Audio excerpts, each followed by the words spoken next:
5-minute break is over. I didn't get to go to the bathroom. You can run. It's just going to be Jennifer doing some financial stuff. Oh, I still have to go do dinner. It's Valentine's. I went yesterday.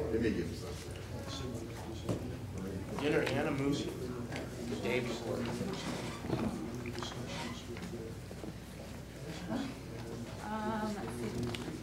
So they're getting passed around. Did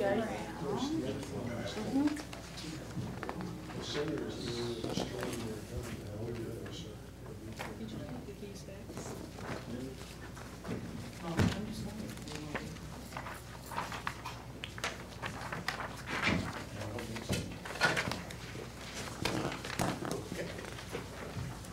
So one of the, did you want me to wait, sir? Yep. Okay. Wait just a couple minutes. We'll get both of them back in. Michael needs one too. All right.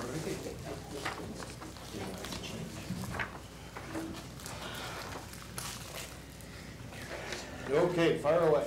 All right.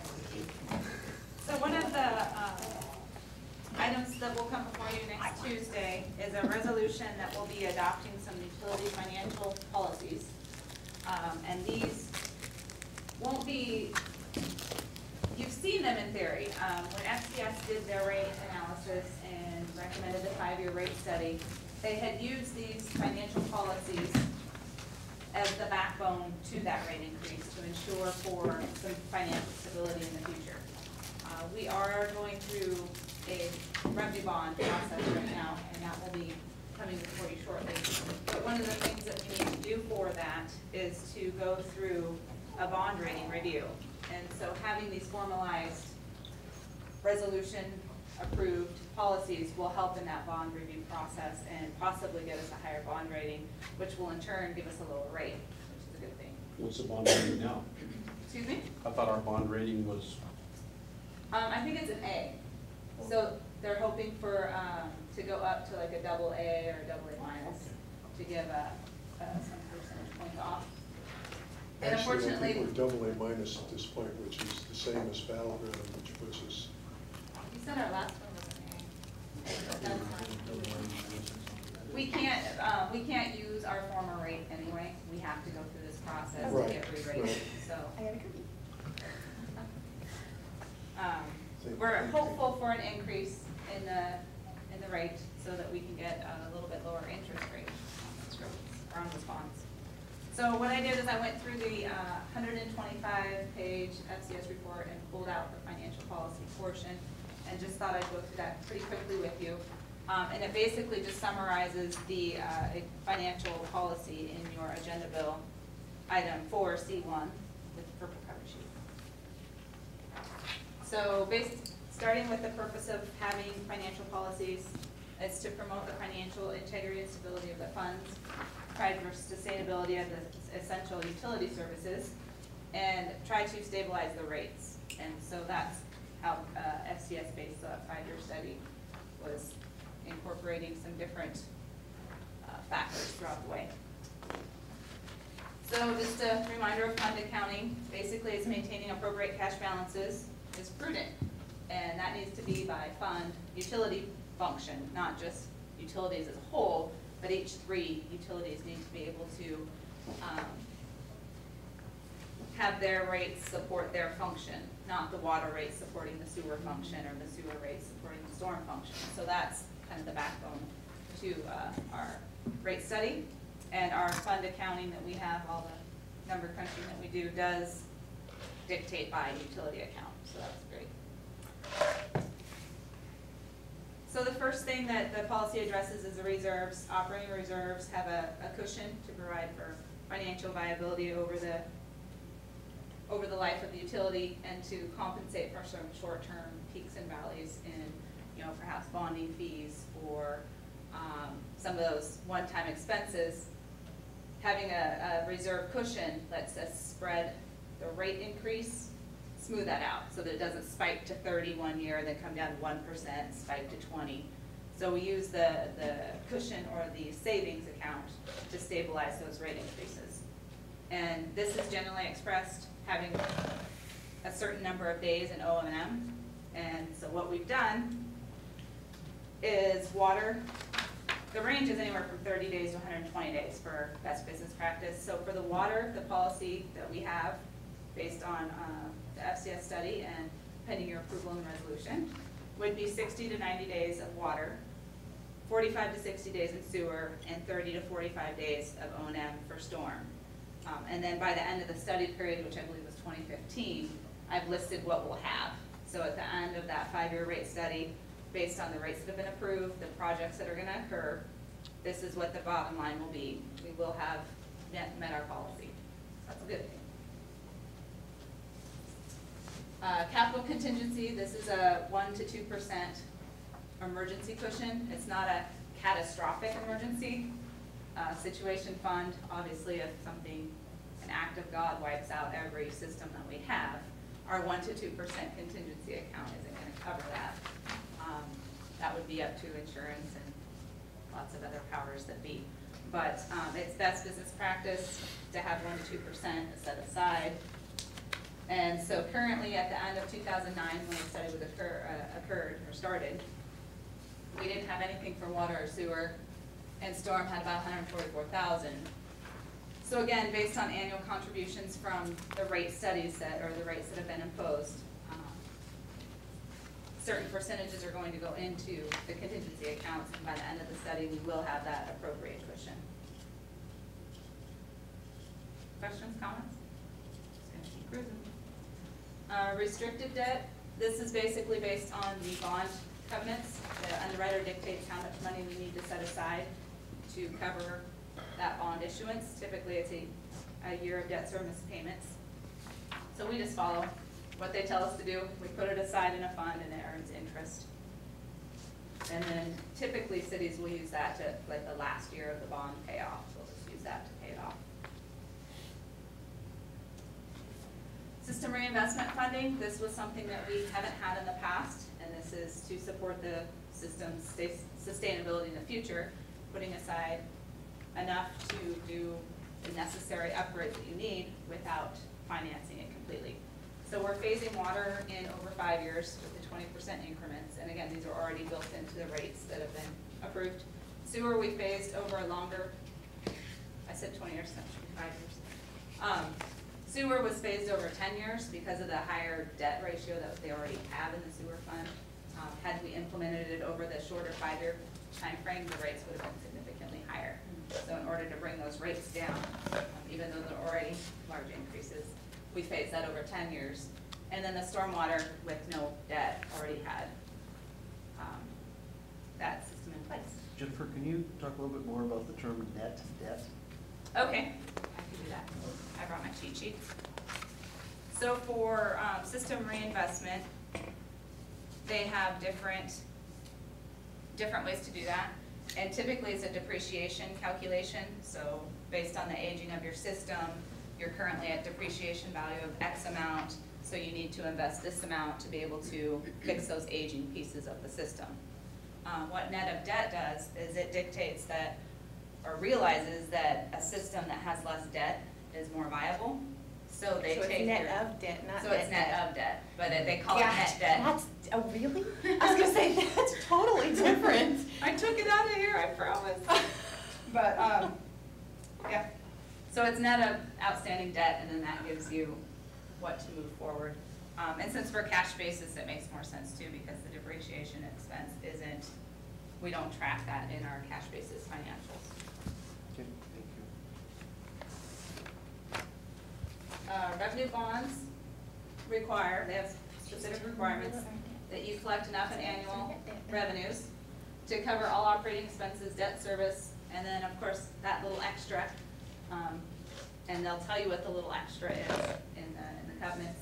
And what we're doing is we're setting our policy to require at least 1.25. Industry standard is 1.25. In talking with the bond underwriter, industry standard is shifting to 1.5.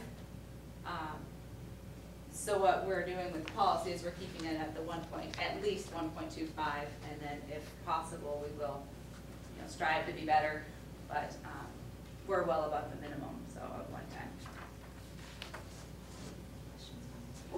So moving to the 1.5, they're just looking to try and reduce their risk. Correct. If they can with better cash positions of the utilities themselves. Correct.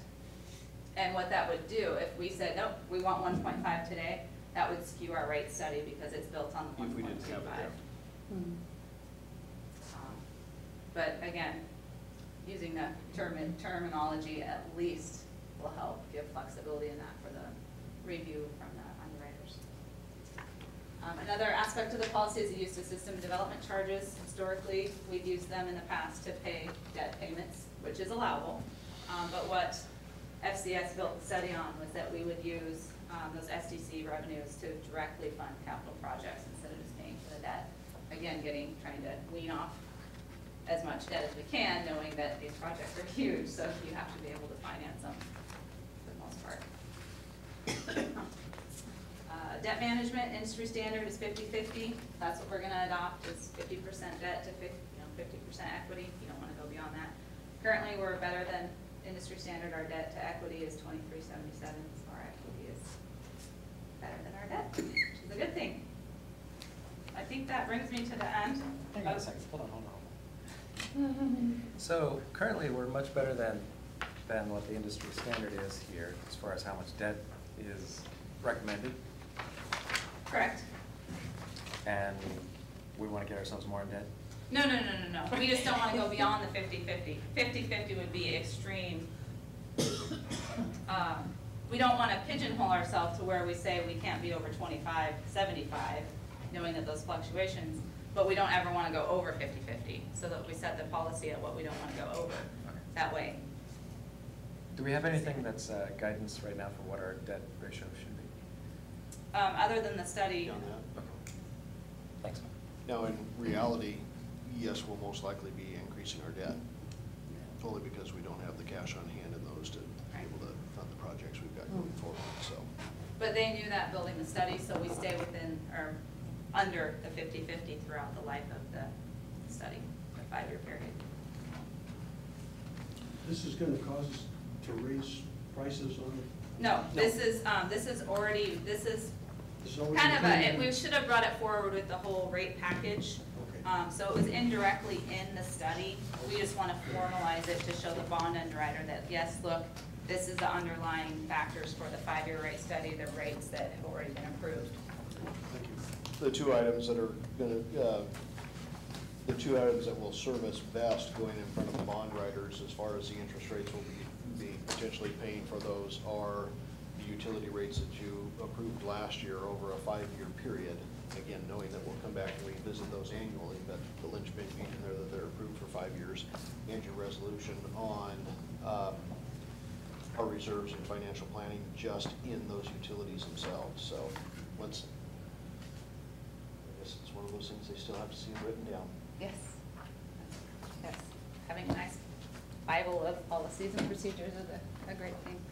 So one item that I already noted I noted today was that on page 1 of the policy, A2 at the very bottom of the page, contingency should be capitalized, so caught that, so fix it.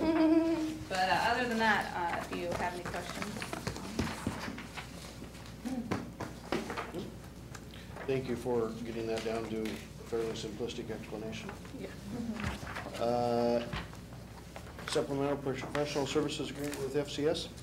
So moving right along with that bonding process, one of the things that is required by our bond covenants of our current revenue bonds is a parity certificate, which you have to have the proper outside third-party person review your information. Basically, they're looking at financial statement information to make sure that our ratios are accurate, and they sign off saying that we have the financial liquidity and that sort of, all those financial aspects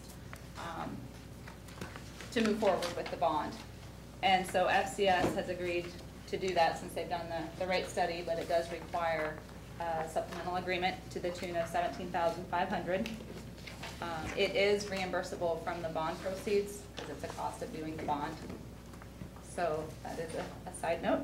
It's like a closing cost. Yeah, it's essentially a closing cost, and we're required to do it in order to move forward with the bonds. And Didn't that resolution we passed within the past couple of months Allow us to allow do us that. to charge that against bond proceeds? Correct, and for, soft costs, which is would be more of a soft cost versus capital, you can actually do up to 20% without using that resolution. So it's kind of like rolling, oh, sorry. Nope. It's kind of like rolling in your deposit into your loan, so to speak. The close, yeah, your title and Closing escrow and costs. all that Closing stuff. costs, Yeah, yeah. closing costs. This is kind of like a credit check. Right, This is the equivalent of a credit check, which is usually about $35 for us. It's $17,500 for utilities. it's the government, right? What a deal, what a deal. Yes. Under task 3, this is an analysis assumes the city council will authorize incorporation of the stormwater utility into the combined water and sewer utility. So what we're doing, we are keeping the accounting the same. All the funds are separate, but we're rolling all the information up so that all the revenue supports the bond. So instead of issuing 2 revenue bonds, one for water sewer, one for storm, we're just creating a financial statement basically that rolls those numbers together so that the revenue is secured for all the systems for that bond. So it's just we're not asking you to do anything, we're just combining the financials. Other questions on this one? I've got a really silly question, but I want to make sure that we all hear the answer to it. So my understanding is that we're going through this in order to validate the numbers that we've got and do all those good things to say, yes, they're the correct numbers and we should be able to count on them. That and it's taking into consideration, it's doing the analysis of the net of debt number that we Right. talked about and making sure that the number pans out over time, but yes. So if that's the end purpose, why would we use, other than streamlined and efficiencies and cost, why would we use FCS to revalidate the numbers that they've already given us? It's not a silly question. It's not a silly question, because they have the background and knowledge of all the rate study and everything going into it, and then going out to a private CPA firm and reevaluating everything would probably be more costly and more time consuming. And based on the requirements of Key Street and the Zone 4 reservoir that's being bid out, we do need to get the bonds underway, so we chose to go with them as adding on to their professional service agreement. And then they're it'll known- tie into the cost of service analysis that they're doing as well. And they're known and credible.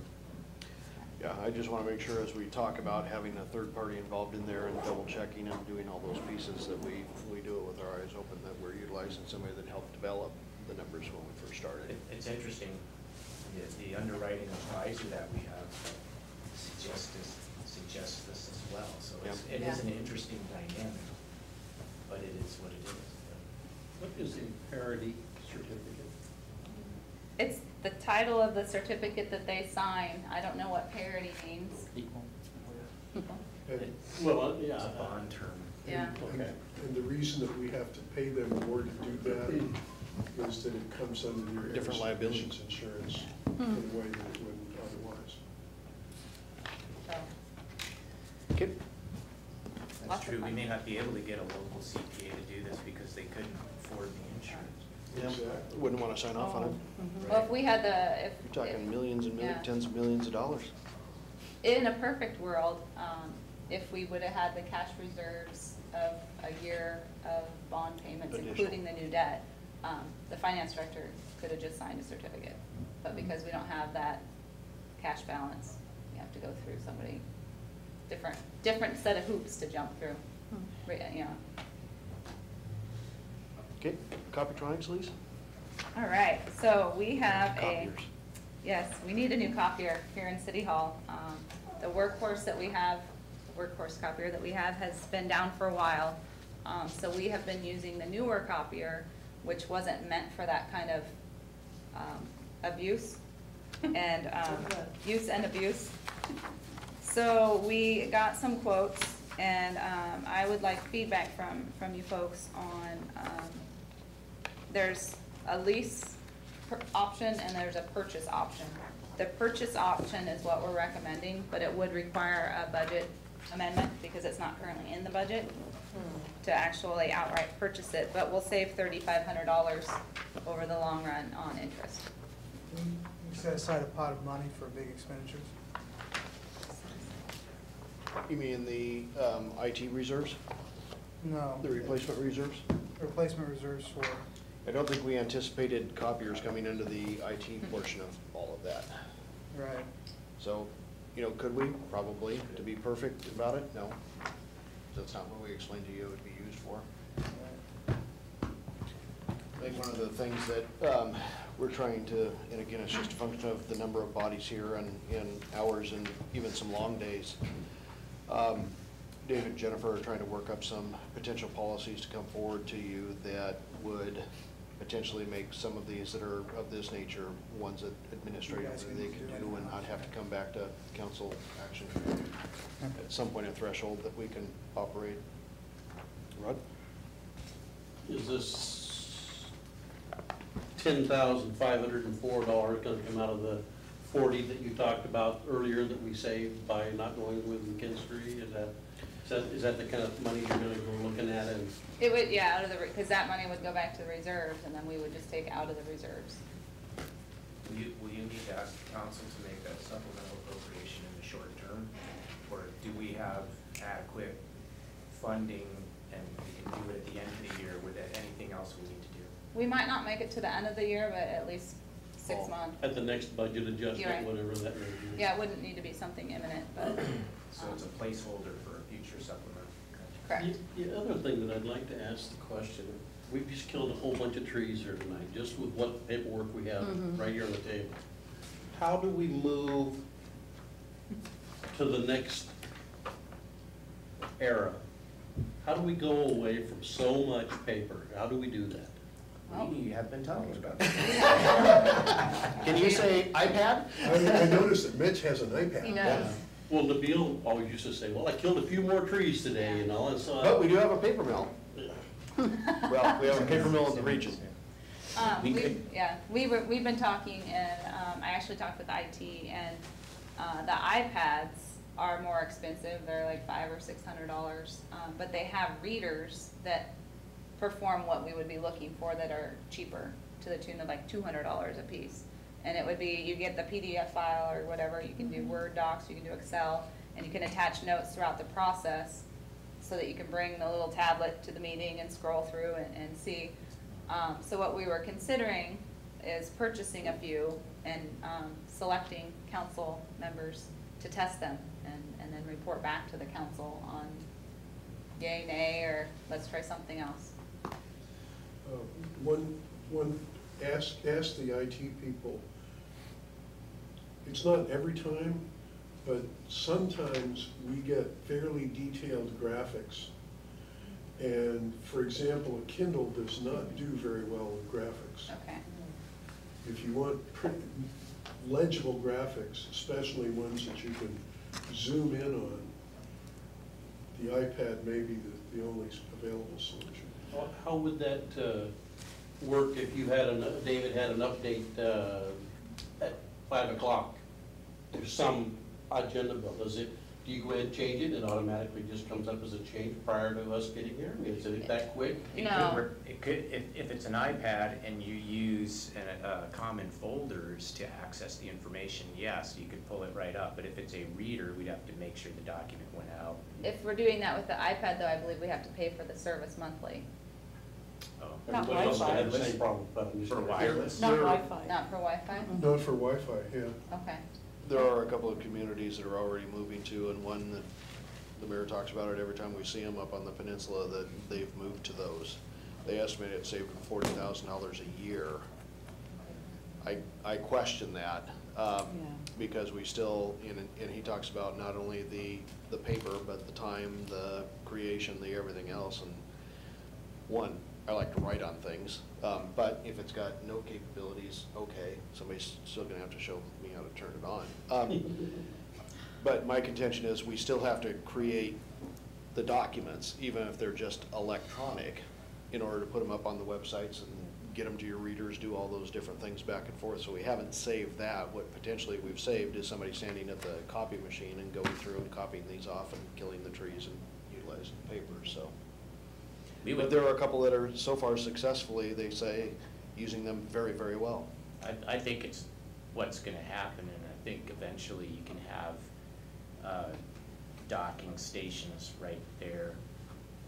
You could, I think there's a lot that could be done. We just need the authority to go spend $1,500 or $2,000 and get 4 of them, and probably for Jen and maybe 3 council members to test it. And if it works, think about doing it. I'm on a number of email distribution lists that talk about these kinds of issues. I have been ignoring them. I can start culling them and sending out the ones that appear interesting, if that would be of assistance. Yeah, you could forward those to me, that would be good. Well, somewhere along the way, you must be able to tell us what we spend every year in paper. We purchase reams and reams of paper, so that's a fixed cost we can look at. The unknown one is, like you said, somebody standing there, although maybe you could account for some of those, but I'm just curious to see, you know, we have to be able to account for those dollars, and is it better, or is it more efficient than? Well, it also eliminates the whole delivery, I mean, it goes through a number of different areas. Frankly, even the printing, I noticed today in Finance Committee that I think it's probably because of the printer that's down, Right. that there was a huge overage cost on the Yeah. remaining printer because Yeah. we're relying on And that. just as an aside, while we're looking at this, at the moment, I know that it's convenient for the front desk staff that what they do is they take, for example, a Word document and print it and then scan it Yeah. to send it out as a PDF, rather than sending out the .doc document. Mm-hmm. Not only is the PDF much, much larger because it's an image, but it also means that I have no way of doing a search for text that was in something 3 months ago. If it went out as a .doc, I could search for things and find them. So they got the doc and then they're scanning it and then putting it into a PDF? Yes. Yes. Why not just go doc directly to PDF? Then you can search on Well, PDF. Well, because what they're doing is they're creating a whole packet. In some cases, the material that comes to them is not electronically available. It's a piece of paper. Right. And so the way they create the packet that they email to us is they print everything, get a paper copy of everything, put it together into order, and then scan it, which creates the PDF, and then send out the massive PDF. I think the biggest one so far is just under 40 megs. We'll look at how you, and, you know, we may be able to send you multiple attachments so that you could get those that are electronically. We'll explore all of that. And I think I heard some interest in piloting Yes. some iPads or similar. You'll be able to tell that I'm not the one that has one because I have no idea what you've all been discussing in the last 2 minutes. I have. You know what, one of the things that I've appreciated over the years is that the field crews take a computer now instead of having data entry, you know. Either And come so, back or use their not phones. only should we continue along that and get the latest equipment out there for those guys to be as efficient as they can, I also think there's a time when we should be doing that as well. Getting up there, yeah. So should we go out and get 4 and start it? And then Let's grab some pricing and Okay. also maybe, should we have Some more a ideas piece of from other workshop cities. so we can that talk. are actually using it. I can bring it to the next workshop. Yeah, and I've heard that they're gonna come out with the next gen here late this spring, which might be, make their iPad ones a lot more affordable. And they're perfectly good. They could, you could easily do with just Wi-Fi without the Yeah, I have it. Cape Harbor or GSM. wherever, Friday. Yep. Yeah, I have it.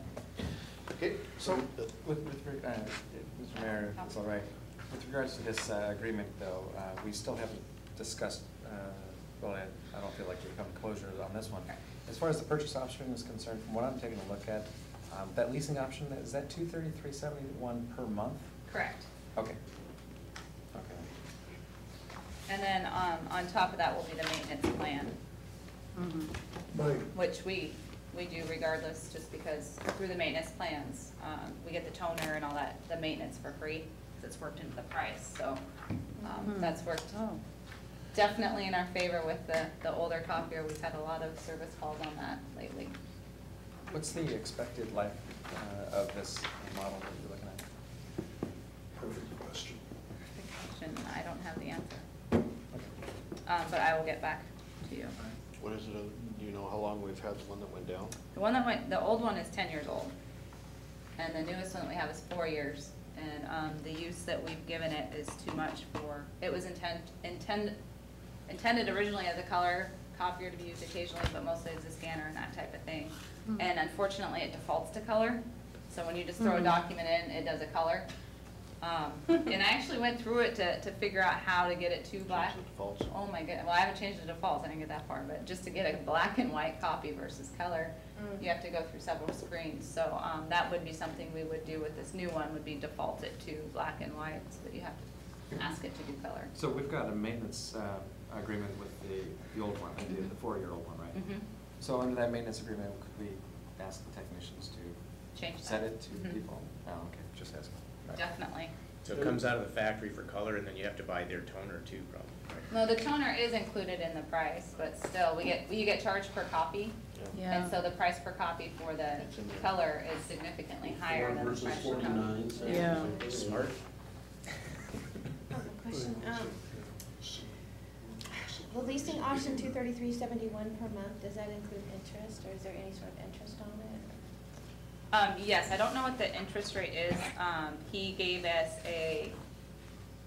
an estimate price, so we backed into the $32.50 for interest charges over the life of the 5 years. So I don't know what the terms of that, other than it's 5 years. And subtracting the cost, it includes tax, so subtracting that times 60 months, and then subtracting out the purchase price option, gave us the $3,200 for interest over the 5-year. Okay, so if we pay for this for a year, and then in year 2 or year 3, we decide we want to pay it off, is there any sort of penalty for that? You might want to look into that. A prepayment Because I penalty. know I've had experience with these leases working in offices, at my current office that I work at, and usually there is a penalty. So they are very, very much sticklers about these leases. And that's part of the, I don't know if that's part of the reason, but we were recommending that we purchase it, so we weren't looking at the lease that closely. But I can find out. Yeah, so your recommended action is to lease it? Our recommended No, action is to purchase purchase it. Is to it. purchase it. Says Ms. Verbally, I'm Price. telling you that our recommended action is to purchase it. I was bringing it forward to see what your comments were on it before we changed the agenda bill for Tuesday night to say what we'd like to It's see not your gonna say feedback. lease agreement. It's No, gonna it say won't have the purchase lease agreement. option. This is just for discussion today. And other than just the lease payment per month, Mhm. and then the purchase payment, the other terms of the service plan and everything would all remain the same? Correct. Okay.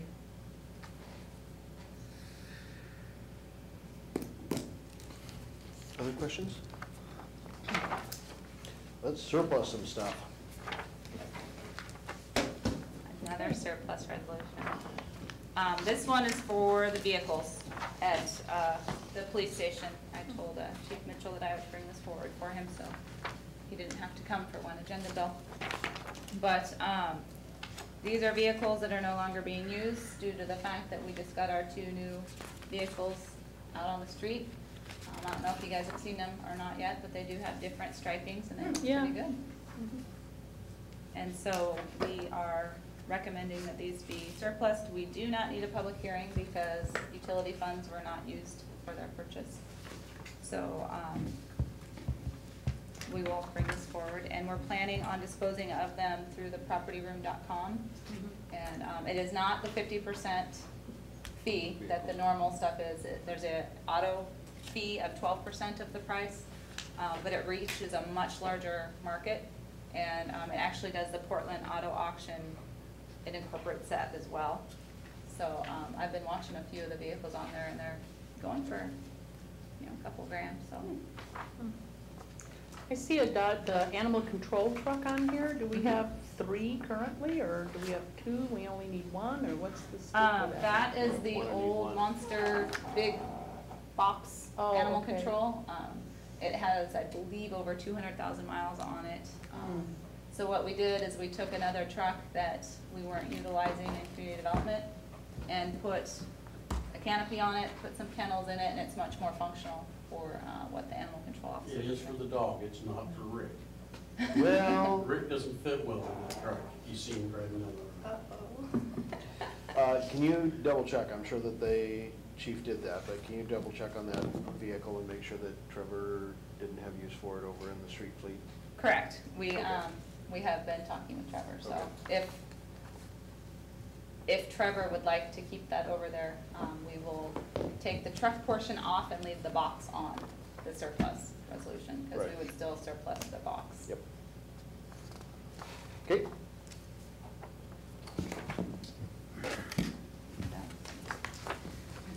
Administration? Yep. Proposed changes to council rules.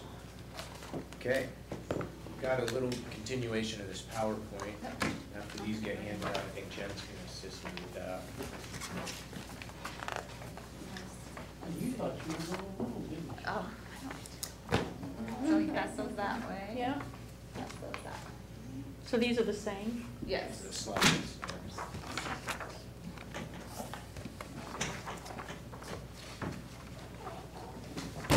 So there's 3 items, but really 2 topics that we'll be discussing for this portion of our meeting. The first is to just brief you through the proposed amendments to your rules. It's all based on your direction. And then the second is to go over proposed ordinance regarding council committees. And this was in the wake of the mayor's veto and the commitment to bring that back to you. So first we'll talk about the updates to the rules. There's one specific item in there that you asked for some research regarding, and that's the effect of abstentions and using Robert's rules, so we'll get into that. And then we'll talk about the proposed ordinance regarding committees. I had emailed out some items to you, but it was this afternoon, so here is a sheet of paper that has what's on the screen. I know that what's on the screen is somewhat readable. There's 12 rows there. These are basically the... Copies. Is this the same thing that we've got in the It's, packets? oh yeah, is it in your PowerPoint? Yeah. Yeah, just harder to read, so it's the same thing. Okay. My apologies. I emailed it out as a separate one. Killed another tree. Yeah, see, if we had iPads, I could have just deleted it. So, anyway, basically, in your packet, item Roman numeral 4D1, you see a resolution, and it's in underlined strikeout form. It is your proposed rules, and that's behind an orange sheet. You don't need to go through that, but this chart highlights what is in there. So you have an item number, and then it tells you what section it is in the next column, explains what the issue is, and then what the proposal is. And again, this is all based on your general direction from previous workshops as well as your recent planning session. So the first item there is in section 1.1 about, there's some outdated language about minute books. We're just deleting the outdated language. It doesn't have any substantive effect. Item 2 has a very limiting kind of language about if you're not going to make it, you need to call Jen. And actually, our practice is typically maybe you let the mayor know. So what we're doing is instead of saying city clerk, we're saying mayor or designee. So that means whomever you get a hold of on the mayor's team is appropriate for you to have an excused absence. And I think the way you're doing it now currently would be accommodated here, and it works, and thank you for that. The third item, again, is just to update the language so that we can do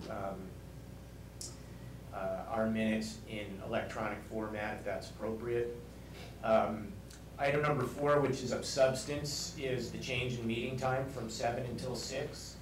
And there's an ordinance that's required for that that's actually in your packet as well. Very simple ordinance that changes a 7 to a 6. The next substantive item is item 5 here, which was based on your general direction at the planning session to go to 2nd and 4ths for your workshops as opposed to prior to the regularly scheduled meeting. So that means a couple times a year. There'll be 2 weeks between your workshop and the first Monday of the next month. So your policy will be updated to take care of that. The 6th item deals with your workshops and adds some language in there that basically says the workshops don't have any specific formal agenda necessarily. However, at the very least, it will have 2 public comment periods, one up top and one at the bottom, which is per your direction from the planning session. But it gives us the flexibility to otherwise have an agenda that works for our informal workshops. The 7th item deals with your formal council meetings under order of business, and it revises the agenda per your direction. Could I just ask you to pause there for a second? I was just noticing that there's something else we should probably take a look at while we're looking at this, is that workshops shall start at 6 p.m. and last approximately 2 hours. Perhaps we could delete the last approximately 2 hours because they last however long they last, unless we want to say, nope, well, here's the 2-hour mark, good night. Something to consider. Because I know some of these workshops go long, and it might be a good practice to have it limited to 2 hours, but for us to put it down there may not be wise. Yeah, I think one of the things that we strive for is to try and balance them as much as we can, so you don't have one that's 30 minutes and another one that's 4 hours. So we try and strive into that 2-hour, 2.5 hour window at the most, depending on how much discussion there may be on items as well. That's the one thing that sometimes we miss on. Would it be worth even taking a look at that, just deleting that statement, or, Sure. I mean, that phrase? As long as you're comfortable knowing that our practice is to try and keep around that 2-hour window, give or take, especially on Valentine's Day. Yeah, I know. Well, A special meeting. and I actually originally was thinking that maybe it was in there so that the citizens who participated as audience members would kind of have an idea. But they would never read this code in the first place, so. They're not gonna read it. So it's not really intended, that's not the intent. Exactly. It is actually directed towards the mayor to try to get these to be just 2 hours? Yeah. Is that the Yes. intent here? Because I remember him saying, I didn't know we did just make them 2 hours. I do remember that. Mhm. Okay, I'll do that. Thank you for bringing that up. The 8th item there, well, I go back to the 7th item in 4.1. It's the agenda as you requested it at your planning session. You'll note the 2 public comments and the timing of those. The 8th item is something that you discussed and actually put into practice at your last meeting. It just adds language in there that will help the flow of pulled items, that if you were the person to pull the item, that you'll initiate the conversation.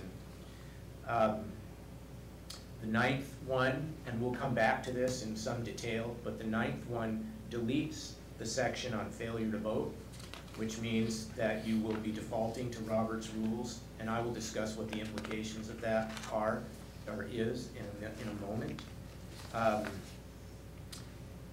Item 10 there in section 6 and 7 is very, very minor, just cleanup adjustments, don't really warrant discussion. The 11th item in 7.4 written communications, I believe at the suggestion of a citizen, it acknowledges email communication from citizens getting into the record. I have an addition I would like to add to that. Anyone who writes us in communication, I would like it if staff would be charged with verifying that they actually exist. One of the things we ran into over the last summer was somebody who has a political axe to grind with me sent in a letter with a lot of false and fake information using someone else's name or a name that didn't exist. And so I want to make sure that those kind of things don't end up in our agenda. So we'll do our best to. Maybe, my first thought is to give a call down to Mike Gallagher or somebody at the Post to find out how they do. I know even on letters to the editor, that type of stuff, they do some sort of a verification or they won't run them. Yeah, we can try to find out what method they use. That's a good And point. maybe what we can do is, we'll do the best we can. We might get it that afternoon. And if we are unable, we hold will it to so the next state. meeting? We could hold it, or we could so state that it's an unverified Okay. communication. Okay. Yeah, we should really talk administratively on what we bring forward as communications and that type of stuff, because, I mean, obviously, well, I think we just need to discuss it. Because the volume of mail that we see here, you know, at some point, you do or you don't bring them forward anyway. You know, if I get a handwritten letter from somebody that says, Mayor and Council, I think you should do this, that, or the other thing, and we call Mrs. Hanson and we do this, that, or the other thing, we don't bring, I mean, you've seen the number of times that we actually have a communication where somebody has said, I would like this part of the record and da-da-da-da-da, so. So along those lines, I got a question for you. So we've got correspondence in the agenda, and, correspondence. What is exactly that supposed to mean as a default? I mean, what is that? That's what I'm saying, I think we need to have another deeper discussion on what that is. Oh, okay. I mean, it's not just mail, I mean, like I said, email, I mean, it's, Well, you would- wow. Right. Well, you would think that the content would be the same for our public comment time. So it has to be directed to the city at large, it can't be directed at an individual, and it needs to be about city business.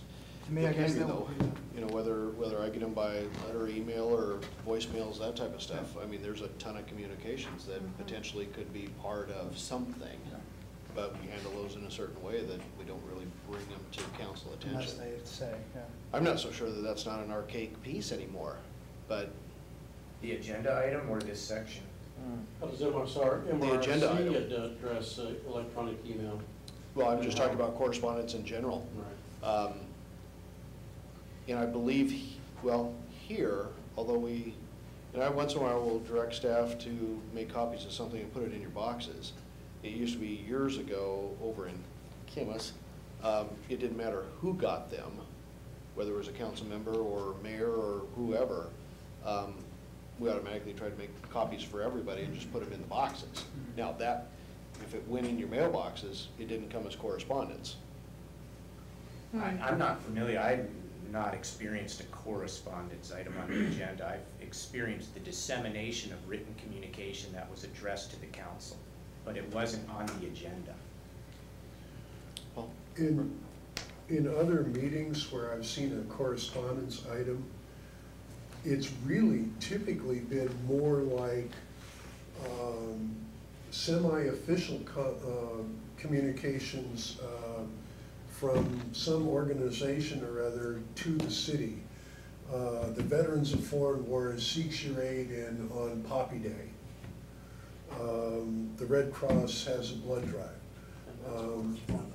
Those kinds of things are what I've typically heard in a correspondence item. Not specifically related to an agenda bill, correct? Correct, Yeah, or an and item that's typically not out there. not citizen communications, but typically, you know, the mayor of Ridgefield invites you to the wall celebration that they had, or things like that were the typical item that showed up as a correspondence. Let's leave it in there for a moment, let's discuss that one further. Rod? In the deal you had up on the projector before about citizen comments, I think you've already addressed this, and John made the comment, which made me think about it, is that you're gonna run the meeting and you're gonna say that's out of line, and so I think there's some portions of what you just said on that you look at these emails and say, well, it's a personal attack on any one of us. We're not entering that into the process. So I think you already have some of it laid out. It's whether it's electronic or whether it's in a public meeting. That's, yeah, I think in practice, we're trying to use some discretion on it. I just want to make sure that we're recognizing all the pieces, or that we just get it out Yeah, there. I just hate to get, I just hate for us to get in a situation where we find something that maybe even doesn't cross that line, but yeah, we submit it and come to find the person never existed. And, you know, and. Two different things, but you're Yeah. exactly right. If there's some way of verifying that someone's already doing those things, Yeah. sure.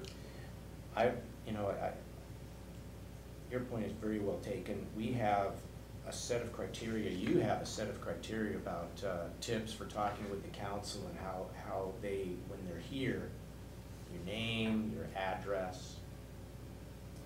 And so you have to bring some credibility to your comments. I mean, anybody can come, they can speak on any topic.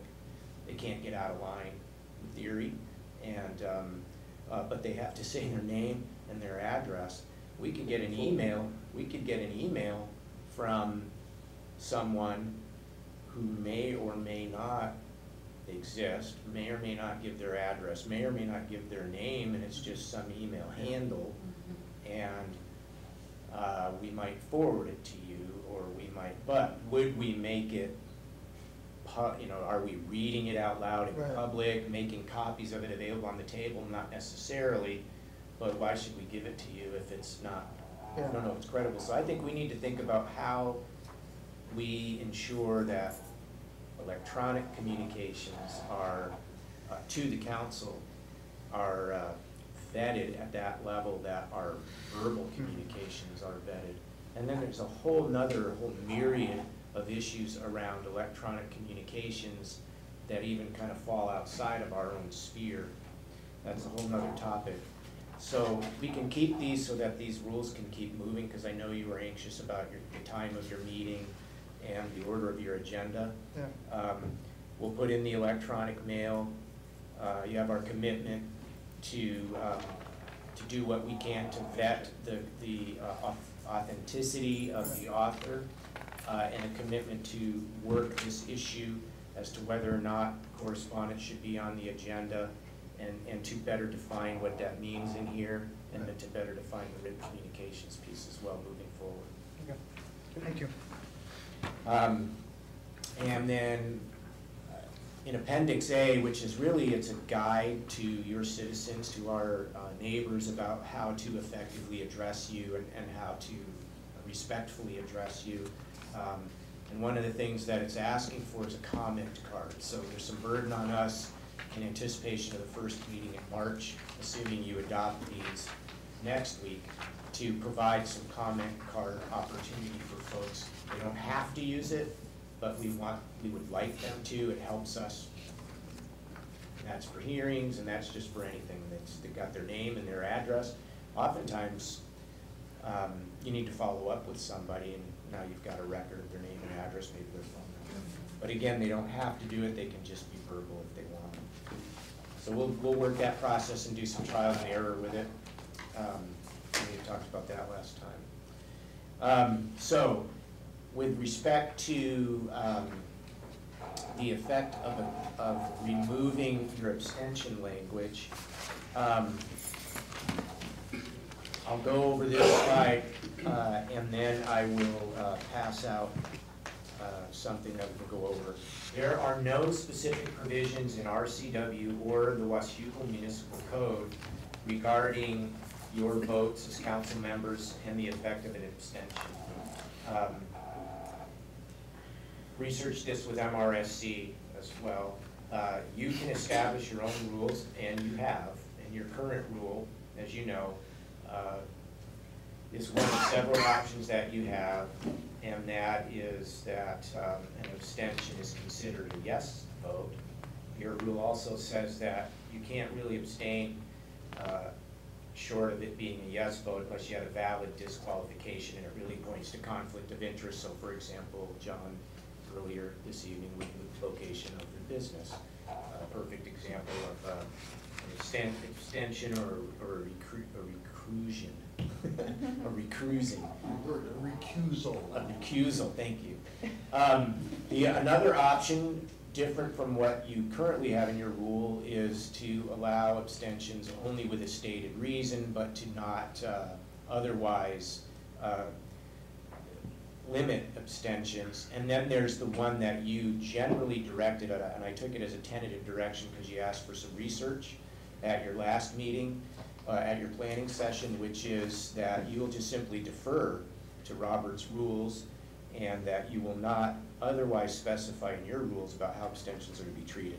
So to answer your question about what would that mean, I did some further research both with MRSC and with Robert's rules.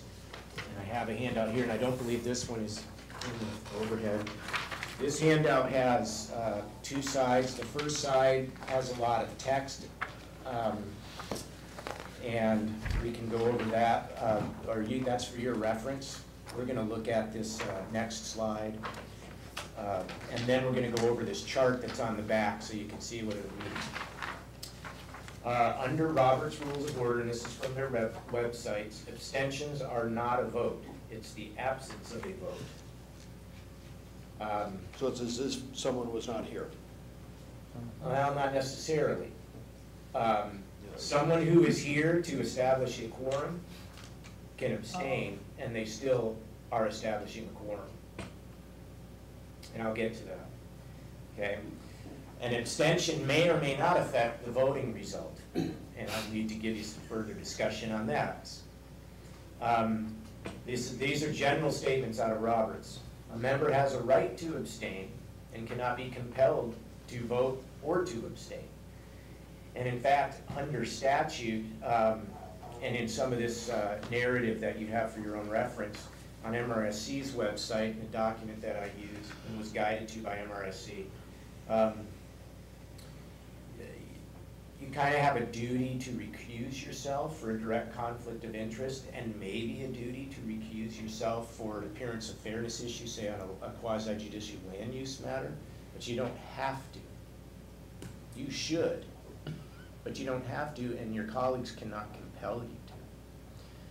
So, for example, this evening, John could have said the potential conflict, and then said, but I feel like this is a matter of broad transportation policy, and I feel like I can vote on it anyway, and it would have been fine, but I think for form, it was better to do what you did. Just a fine point there that you cannot be compelled to.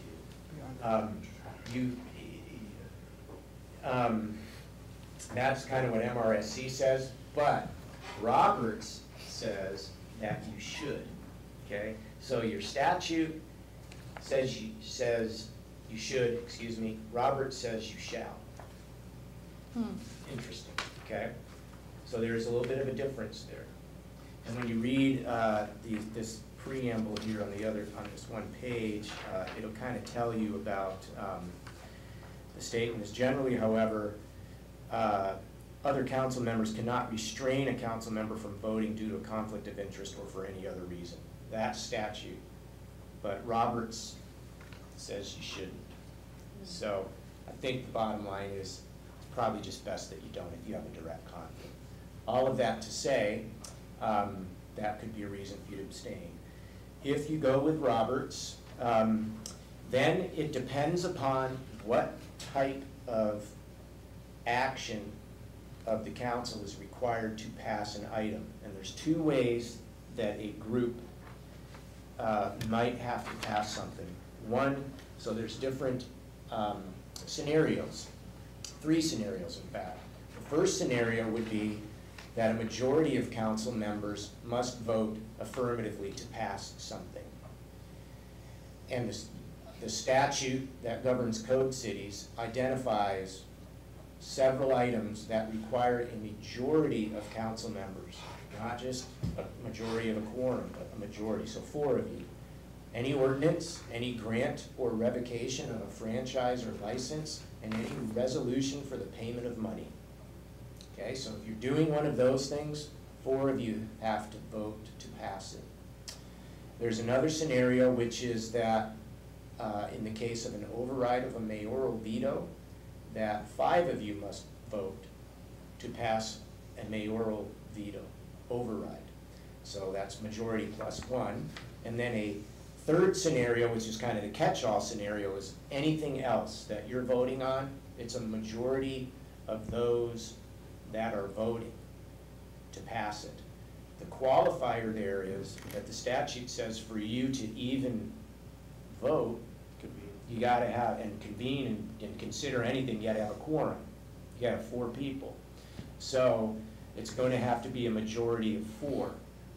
So for anything that's not an ordinance, grant or revocation, et cetera, or override of a veto, you'll need 3 affirmative votes to pass it. I think you may be mistaken there, because a majority of those voting would be whoever votes on that motion. Like if it's a motion to adjourn, it's not one of the first 2, so it's just a regular motion. And if only 3 people vote, 2 is a majority. Right, but the statute filters into that as well and says you can't do anything unless you have a quorum. But the abstain vote does maintain a quorum. I don't think it does. No, it certainly does. Yeah, once the member has, or I should say, once you have established a quorum, and as long as the quorum is maintained, the members are present, an abstention is not walking out of the room and breaking a quorum. It's simply just. That's not how I remember it, but. Well, that's pretty straightforward from what I understand about Robert's rules. I'm just going by the information that I got in my research, Right. which is excerpted and copied directly here. And it says that it gives an example of what is the effect. There's a council vote was 2 to 1. There were 5 members present. It's a 5-member group. 3 is a quorum. And it explained that the 2-1 passed. And it said that that was because a majority of those who voted were in favor, so it passed. And that there was a quorum that voted. So I'm perfectly willing to further my research on that. And then I went into the questions. This is all I could find on Robert's website. And That's fine. my interpretation of that is that a majority of a quorum is necessary in order. And that's 3. I don't know that you're wrong at all, because I do believe, I remember back in maybe '06, '07, we had a scenario like this. There was just barely, I think there was 4 of us that were here at the time. You couldn't adjourn? Yeah. Well, one of us abstained on a vote. And because of the abstain, the motion failed, even though there was 3 that voted in favor of it. Because there wasn't a majority vote. So the no vote, not saying that was correct, because according to our code, actually, abstention is a positive. Yeah. So, should have been 4 votes anyway. yeah, but I remember Don talking about that, so I don't know the details, so I'm not saying that it is correct or not correct, but I think Don would probably have the answer to that. I bet your Jurassic parliamentarian would tell you. Oh, yeah. Yeah, I will further research that piece. It's a combination, all of this is a combination of statute and Robert's Rules of Order. So for the board of the Little League, following Robert's Rules of Order wouldn't have a statutory requirement necessarily, and in the absence of about a quorum and in the absence of anything in their own bylaws, they would have, their own, the Robert's Rules quorum provisions. However, we've got statutory quorum provisions, so I'll further that research to make sure that we're absolutely certain about its effect. But to date, my research points to the fact that on anything other than those items there, you would need 3 votes in order to pass it. And on the back here, I did this thing that gets engineers excited, and I gave you a listing of, I combined the first 2 scenarios there in the first half of the chart, and then the last scenario in the latter half. So when you see the top of the chart, you see that not in parentheses is when a majority of you has to pass something. Those are the different votes that could happen that would pass an item, depending on whether there were 7, 6, 5, or 4 present, because you couldn't be taking any votes with less than 4 present. And you can see that when there are 7 present, there's all kinds of combination of votes, but in all cases, because a majority is required, there's always 4 affirmative votes. When it's majority plus 1, it's in parentheses, and you can see that there's always 5 affirmative votes, but there's a number of combinations. When you get to the bottom half of the chart, this is where what we were just talking about, it gets even more complex, but you see that there's always a 3, which is a majority of 4. And that's the point that I will clarify, because if indeed it's just a majority of those voting, then I guess that means 1 person could vote and 6 could abstain. And you've just set policy. Not one of those items, but you may have passed a resolution or authorized the mayor to sign. Although any resolution for the payment of money would probably be authorized the mayor to sign, and it pays money. So maybe it wouldn't be of significant consequence, but it potentially could, Wouldn't be proper. you know, so I will look into that. I appreciate the feedback on that. I certainly want to give you the accurate information. So, I Make sure hope and that's double- helpful. Make sure and double check these too, because Dave gave them to me to prove, but I thought he was talking about our NCAA basketball bracket. Right. I don't know what I did. This is a Boolean loop that's gonna win me the pool. Oh, wait, we don't do those. But this will be just continuing discussion, we have no action on Yes. this. Well, you do. I am proposing to bring you what's in your packet, the rule change, where that deletes that. I Okay. think the only item, I think you could still do that. The question would be, if we found ourselves in category 3 there, say on a resolution, like the resolution for support of the campus projects this evening, and 7 of you were present at the special meeting, and for some reason, more than 3 of you decided to abstain, this would become a germane question, and we need to do further research. Yeah. I think you could pass the resolution that changes your rules with that question outstanding, because it'll be what it will be.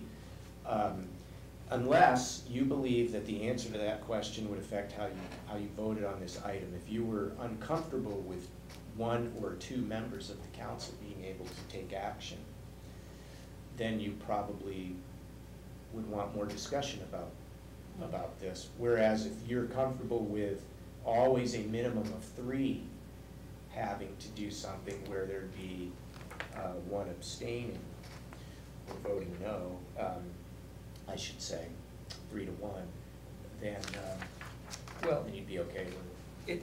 If it goes the way I was thinking that it was gonna go, and not the way the Councilmember Greenlee was remembering, and the way that you presented, then the only way you could have something pass is either with 3 or with 1. You couldn't pass it with 2, because that'd be a tie. Well, actually, you could, I guess, with 2 to 3 or- 1. Yeah, 2 to breaking 1. the tie. If 3 voted. But even in that case, even in the bizarre case where 6 abstained and 1 voted, in that case, I don't think that the 6 that are abstaining are really just allowing 1 person to make the decision. They're actually making the decision, in essence, to say, yeah, it's your call, and we know which way that's gonna go very likely, most of the time. It's a deferral. Right, exactly. So it's not as if that 1 person's by themselves voting, because they wouldn't have the ability to do that. And the other piece that I didn't raise is that there's the rule of necessity. And that's statutory, maybe in Roberts as well, which indicates that if recusals bring you below a quorum and make you unable to act, that you can be unrecused. Correct. Correct. So that, I forget the type of project that is where you go from that you know, it's deductive or inductive, but that leads me to believe that you gotta have a quorum to do anything. It's always gotta be the majority of the quorum, because you can't act if recusals get you below a quorum, you can't do anything. But again, recused means you're not even there. You're I was not- gonna say, in a true recusal though, anytime I've seen them used, you leave the chambers, period. You have left the room. Right, it's not an abstention. Right. You know, we didn't formalize that this evening just because it was kind of low, low Right. impact. But yeah, theoretically, you don't exist for that moment. You're not even present. Which would then say that you would break a quorum. Correct. So that's Because why you you couldn't physically hold the left. vote. Right, you'd have 6 present, so. I have a little more research to do. I appreciate the comments. I want to get it right for you, absolutely. Can one of us recuse ourselves after we've had discussion along all this? Not proper. That's what I'm asking, yeah, because if you're gonna sit here and debate it, that's fine. But all of a sudden, after all the debate's done and you've decided to talk through all of it, well, I'm gonna recuse myself. Is that appropriate? You shouldn't be part of the deliberation. Yes, you should still recuse yourself. You should have done it at the start of the conversation, not towards Not at the the end when vote. it's coming up for a vote. Still doesn't de-obligate you from recusing yourself from the vote, but the whole intent is that you're not there for any of the discussion or to be able to sway it one way or the other. You know, unless you realize at some point during the deliberation that maybe I should recuse myself, then you do it. Do it, but Yeah. is this something we should hold off on then until another council meeting, until he does some research on this particular? I think he's right. Whatever it's gonna be is what it's gonna be. It's just gonna be more information to clarify it, but I wouldn't say that's necessary, I mean, that what we've uncovered so far would stop the agenda bill from my perspective, because it's highly unlikely that we'll find ourselves in that very, very unique position. It's good for us to research that, and if necessary, if we decide at that point, after we do the research, that it's, some sort of solution that we're not happy with, we can always add that in there and say, in this situation, this is how this is controlled. For my part, I don't see that there'd be any problem with just defaulting to Robert's rules right now, and then clarify exactly what that means in that one very rare situation. I just wanted to add one thing to the rule of necessity. My understanding is that if the city council cannot act because of the appearance of fairness doctrine, that decision devolves to the county commission. yeah.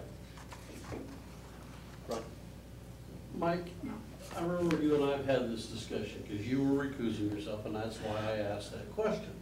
Let me ask you this, and on fundamentally, why would you not vote in the sense that you're representing the voters? What argument do you have to tell the voters, well, abstain? Yeah, well, it wasn't recusal, it was actually abstain, and Okay. in that case, but your question is a very valid one. Most of the time when I have abstained from voting, or wanted to abstain from voting, it's because there are different competing interests that you're balancing. And on one hand, there may be something which is a benefit to the city, and I can see that the constituents would definitely see this as a benefit to the city, but it's not something I can vote for. It's not something I want to stand up and say, I vote against this, as if, the city's no longer interested in this. But I simply cannot vote for it. And, in that situation, if I'm forced not to abstain, then basically it becomes a no vote, because that to me is a slightly more important, if there's some underlying principle for why I'm voting no specifically. That would be the reason why. Did that clarify a little bit? Yeah, intent, I just think that we're here to vote and yes or no. And that's the whole reason that I brought this up. Was that I guess to a degree, I'm afraid, and any one of us could do it, is that I don't want to see an abstain so that it's a voting record when you're out for a reelection or something along that line. Well, I didn't vote on that. I abstained. And I don't think that's, to me, I don't think that's appropriate to abstain just so it doesn't ruin your voting record in front of your reelection process. Yeah, I can completely understand that, and I don't know how much of those deliberations we legitimately can talk about in these chambers. except I would hope that we're always thinking that we're always up for election with every vote. And we're thinking in terms of what would our constituents think about every vote, I would hope. So I tend to think of it in those terms, but. And just from my point of view, you know, how Michael votes is really not my business. That's between him and the voters who elected him. If it comes out and he's abstained on every vote and every meeting, he's got to answer for that when he runs for office. But it's not for me to say, no, you can't do that. You've got to vote this way because I want you to. That's between him and the voters. He's his own. We don't run as a team. We all run as individuals. And he has to face the voters if he abstains too much or, you know, is overtly political or any of those things. You know, I think so. That's where I come in on this is not necessarily that I think it's a great idea to abstain. I just think that these votes that each of us take individually, we're responsible to the voters. And so that's where I come down. And I actually originally thought the way that you do, that you should either vote yay or nay, but I have thought about it a lot, and I'm much more in the camp where I agree with John and Michael that you should have an opportunity to abstain. You know, and we'd like to think that it's not a political reason, you know, for re-election, but you should definitely have that capability to do so. I agree more. Well, and now you know where I started from, and I'm Absolutely. listening. I truly am taking this all in. It's a good discussion. Okay, anything else on the council rules? Okay, council committees. Council committees, okay. Several meetings ago, council passed an ordinance that made some adjustments to the appointment committee section of the code. Oh, Sorry, yeah, I mentioned it, the next item on the agenda bill changes 6 to 7. It accompanies the rules. 7 to 6? Did I say 6 to 7? 7 to 6, thank you. it's late. It's late, yeah, it's at 2 hours now. Right. So then comes the third item, which is committees. Ah. These orange sheets are in deference to Trevor in Oregon State, according to Jen, so that's for the record. So on your agenda bill, you have the ordinance, which says, look at Exhibit A, so you flip the page and you'll see the, this is the packet, you'll see the code as it's written and the code as we're proposing it. So what this seeks to do, in general, is to capture your intent in the ordinance that you passed previously. And the next bullets seek to articulate that intent as we understood it. First, that it maintains the appointment committee as an entity, and it maintains 4 standing committees, your internal standing committees. And then it also recognizes that in addition to having those standing committees, that you are formally, or the city is formally and informally represented to external organizations. We dealt with the RTC this evening. There's liaison roles that are more informal. I believe was your intent in your previous ordinance to defer to those external organizations when they have an appointment process. In fact, you have to defer to them. If their bylaws or their rules say how your representation is to come, then that's how the representation comes. It then utilizes the appointment committee for the 4 standing committees and any of those external appointments where there is no process that otherwise exists. So it's the catch-all process. And then the one change, I think, which was of significance that you made was that instead of the appointment committee being the final decision, it is a recommendation to the full council, and the full council ultimately makes the appointment. And so the way that the ordinance does that is in 4 subparagraphs. And the first subparagraph establishes that committee and really doesn't change anything. It's got the same membership, which is what you had at, when you passed your ordinance. It's still 12 months unless reappointed, and it gets appointed in December for the subsequent year. The second paragraph says what the duties of the appointment committee are, which are the same as what you had done, which that, other than it's recommendations, and that it decides by a majority vote to forward those recommendations.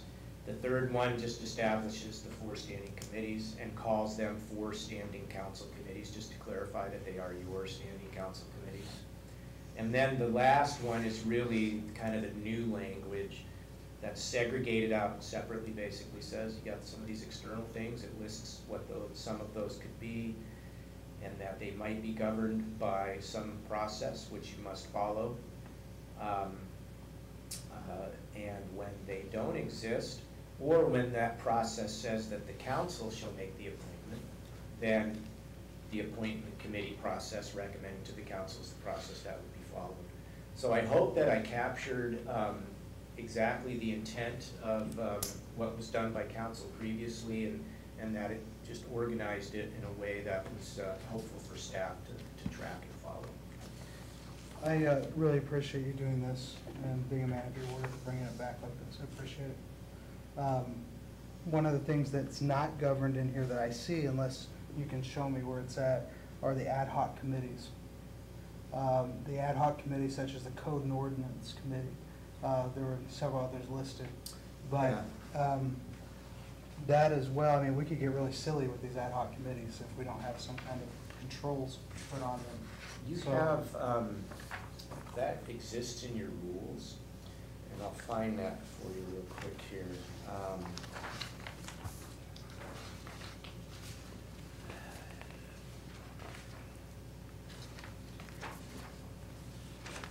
Of course, I'll look for it and I'll be able to find it. Here it is. In section 9 of your rules, 9.1, it says that the council may create committees, boards, and commissions to assist in the conduct of the operation of city government with such duties as the council may specify, not inconsistent with the code. So if it's not one of the standing committees or some other external thing, which is not yours anyway, you can create it. So it's incumbent upon us to do that. You can create it, and then it says how it will be selected, and it says you'll do it unless the code says otherwise. And it ceases to exist when it's accomplished your purposes, the special purpose, or if a majority of you vote to abolish it. And it will never have powers other than advisory unless the code says otherwise. And then it says that you may remove any member of any board or commission which it has created by a majority vote, except for civil service. So I think the combination of this ordinance for your standing committees, which are pretty formal, so they're codified, and the external in your code, and your rules here around your ad hocs, gives you the ability to really be creative and do what you need to do. Also, one of the things that it was important for the mayor to be sure was still intact, and I think is appropriate, is that, as you can imagine, as the chief executive of the administration, chief executive may from time to time want to appoint committees advisory to himself, and could and can so do, and but it's no more than, you know, the mayor's advisory committee on, and that committee advises the mayor. It's not a council committee, it's not a council ad hoc committee, you create council ad hoc committees. He could appoint council members, up to 3, to a mayor's advisory panel, and again, it's just advisory. It's not a council thing, so. But if I say I don't want to be on that committee, he moves on to somebody else. Moves on. It's not law, we're not held to and accounted for. Right, and I believe that in strong mayor forms, there are some mayors that have budget advisory committees because it's the executive's responsibility to present you a budget. They may assemble an advisory committee to assist them in assembling their executive budget.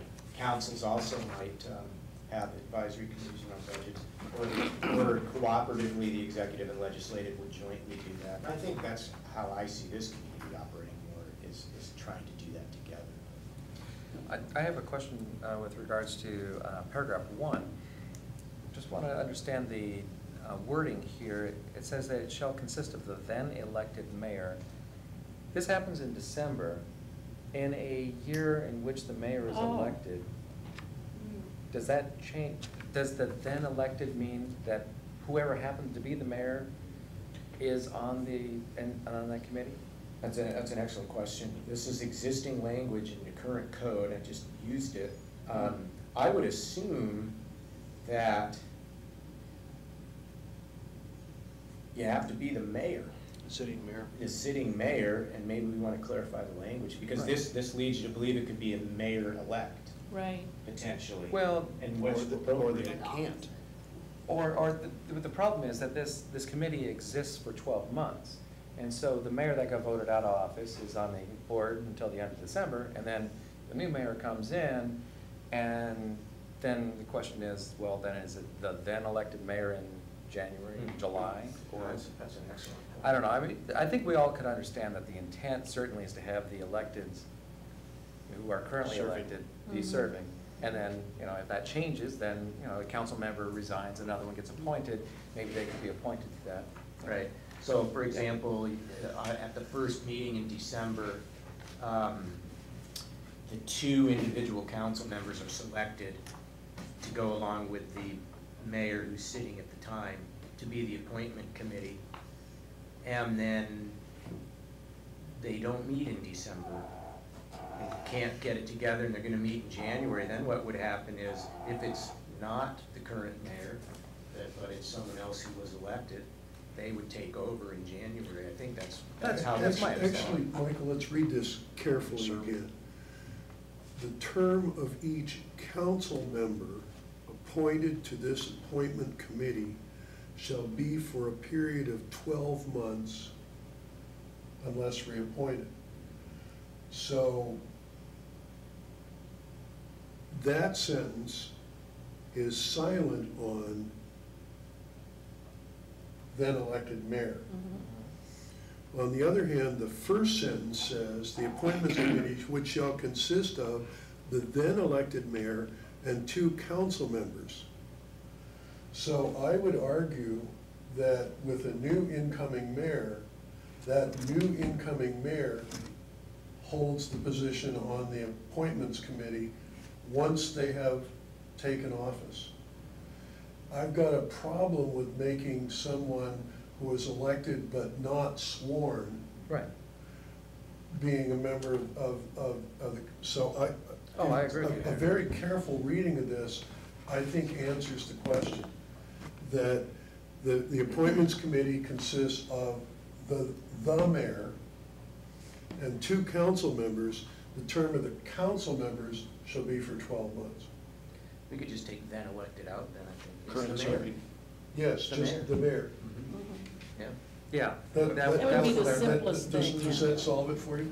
Oh, that would certainly solve it, yeah, and I understand what you're saying, but the problem is that by them talking about council member in the second sentence doesn't necessarily clarify, the whole business of the mayor in the first place. But I like the solution of just deleting then elected. Right. The, shall consist of the mayor. Yeah. Right, okay. That solves the problem of the 31st of December, because up to the 31st of December, the sitting mayor is there. After that, the mayor-elect becomes the mayor, and that's when actually Right. the committee begins to function, is with the 1st of January. No, it's actually in December. Whenever we're sworn in, so Could be that takes care of that. Another question, if I may. That last item on there, makes appointment committee action or recommendation to full council. It sounds to me like the committee proposes and the council disposes. Is that true in all situations? It would be for, when the appointment committee is invoked, which would be for, under this proposal, for your standing committees, and any external for which there is not a process, or for which external process says the council will do it, that the council makes, you would have specified that the council makes the final decision. And you voted on that as an amendment, if you recall, when when you were acting on this several weeks ago, there were a couple of amendments, and one of them, which was a key amendment, was making the appointment committee a recommendation committee as opposed to a final arbiter. So, anyway. I can look at this. You know some of those cool words, arbiter. Okay, any questions on this item? So are we coming back on Tuesday? Yes, I'll bring that back. There'll be 2 ordinances, this one that's 7 to 6, and then the rules by resolution will be for Tuesday as well. I hope they have the research for you. Last opportunity for public comment. Martha, are you the only one left out there? She is. Is anybody falling over that we can't see, or? It is Valentine's Day. It is, Yeah, still. I know. Just thought I'd try. By saving grace as it still is for 3 hours and 20 minutes. Richard's working, he won't be home till 9, that's my only excuse, so I'm here doing my job. First of all, I know you're tired, and thank you so much for having this second public comment period, even though I'm new, I appreciate that. And those who come in the future will appreciate it as well. Hopefully, it helps to do what you're wanting, and I heard the word communication this evening, to increase that collaboration between the public, because we do have information that we want to help you with. I don't sit here and listen thinking I'm going to get you. I'm hoping to support you and maybe offer some ideas and suggestions, and yeah, maybe get a little preachy and lectury. I'm sorry, I do that. I'm a mom and a grandmother. It gets into that. I apologize. I don't mean to do that. I know it's hard to hear that. So I'll try and watch how I approach that, and hopefully others can as well. But I really thank you for allowing this time. I just have 2 quick questions on the iPad. Dave, is it possible, if, and I'm promoting that, iPads. So we'll just do some, who is that guy on Saturday Night Live that did that? Yeah, subliminal stuff, right? Is it possible to also at the same time not make the public kill trees? Because usually for us to get this agenda, to look at it like you do, and all of the packet, we have to print it all out once you start with iPads. Is it possible to have a projection of everything up above here as you go through it? Is that also something that can be included? That would be wonderful. And we can read it better probably. A lot of people have it, like, oh, well, this is nice, not the big conference. Yeah, I know. And the second question I had was, there was a discussion between clarifying communication. I just want to clarify, there was the vetting of communication to council, making sure that the person is actually the person that sends it to you, so you don't get bogus stuff, which I'm sure that happens everywhere. I mean, it's just the nature of communication. You can't always be sure. And the other consideration is electronic communication that comes to you, email. There is now some rules being considered regarding communication on Facebook and Twitter being considered as part of public record. And I don't know if you know who Tim Ford is, the attorney that works out of the state auditor's office. Jennifer may have heard that name. He's the ombudsman who works with the Public Records Act and the Open Public Meetings, and he works to advise people along with MRSC and WashCog and all of those people. It might be a good idea to talk about that, because that's coming up, that when you even communicate on Facebook now, that has to be captured as part of your archives. So it's just getting more complicated all the time. Just thought you'd like to. Never mind the iPad idea. Oh, I think it's wonderful. Thanks, Martha. Updates, discussion items. I don't have anything more for you tonight. I think we worked out most everything on the agenda. So, Dave? Nope, nothing further. Council? Ron? Anybody else interested in going to that seminar that Colin Powell and Bill Cosby and all those are coming to the Rose Garden? It's kind of a inspirational, how to get things done, motivational type of a speaker. And the whole thing, everybody could go for $10 if you wanted to. But, you know, I just wondered if anybody else was interested. I know some of the staff members want to go. I have no interest in going, but I want the concessions from that day. Oh, man. That's all. Okay, Paul? Jennifer? Yeah, I got 2 things. county eyes banning drug paraphernalia in convenience stores. I'm sure everybody saw that in the Mhm. newspaper. I thought it was interesting. The county's looking at some stricter rules, mainly to keep underage kids out of stores that sell drug paraphernalia, and I have such a hard time with that word. And I just wondered, you know, what if we have any sort of policy on that sort of thing, and if we need to get one. We don't currently, and that That's wouldn't be policy, that would be ordinance. an ordinance, okay. Well, currently, I guess, Vancouver considers it a class 1 civil penalty with a $250 fine if stores that sell drug paraphernalia allow minors into their store. So, you know, the whole store, not just that one Right. little case. I'm saying that someone 18 or younger wouldn't be able to go, or younger than 18, I guess, wouldn't be able to go into a store in Washougal that would sell drug Have those. paraphernalia. So anyway, Or glass art. yeah, whatever they call it. I cut this out, or printed this out, and I just was wondering if someone could check on that. And Absolutely. see if we can put an ordinance someplace, or investigate an ordinance, or do something a little stronger than nothing. Oh, there's the research request, but they haven't gotten back to me yet, the MRSC, which I did. I have another thing. I received this beautiful little Valentine card, and it says, it has a little bumblebee on it, it says, "Just dropping in on you to say hi and happy Valentine's Day." This was sent to my home. Enjoy the rest of your time in office. ... This was, like I said, sent to my home, and I'm just gonna go through this and read this so I can get through it. I'm just gonna read it. My comment is, what is the real message behind the words? Are they being sarcastic? Is there some sort of plot to see that I don't get reelected? Is it a threat? Is this card just the first of more anonymous, cryptic messages to come? Obviously, you can tell that the person cut it out and pasted it.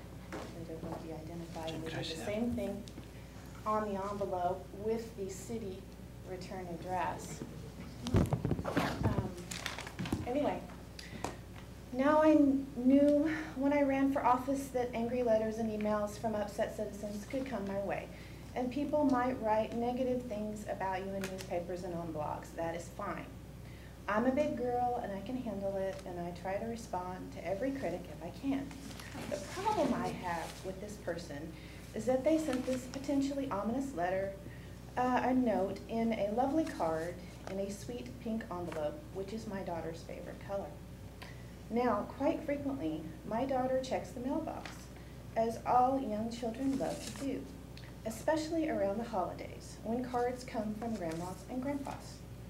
Now, there was nothing dangerous in this note, but the what-ifs have given me a few sleepless nights. The message I have for this person who chooses to send anonymous notes is not that I wish to curtail your freedom of speech or prevent you from communicating to your elected representatives, but to please send the messages to my City Hall mail address. It will come straight to me and not have to potentially fall into little hands. That's all I have to say.